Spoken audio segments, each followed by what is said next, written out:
Hello everyone and welcome back to our channel. In today's tutorial, I'm going to show you how to use Slack to connect with others.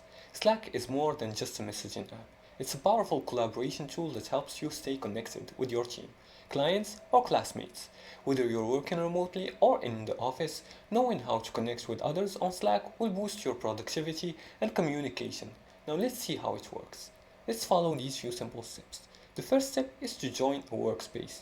You can be invited to a Slack workspace via email or link, or go to slack.com and click sign in to Slack and enter your email to join a workspace you're part of.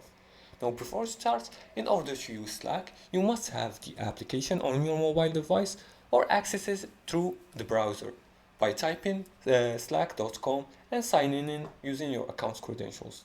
Now the second step is to find and message people. And to do that, click on people on the sidebar or use the search bar to find teammates by name or email.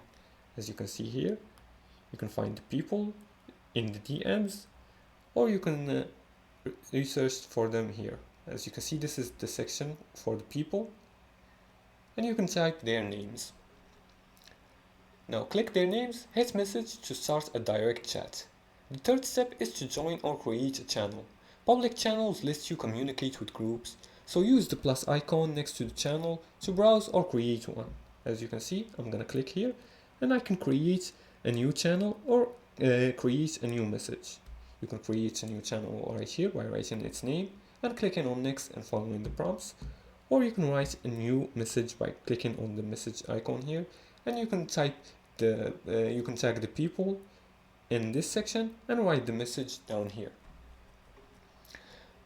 Now, the fourth step is mentioning people and reacts. You can use underscore username to mention someone and hover over on a message and add reaction emojis to acknowledge or respond quickly.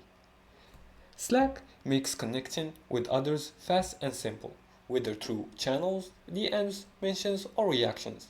Use it daily to keep your communications seamless and your team on the same page.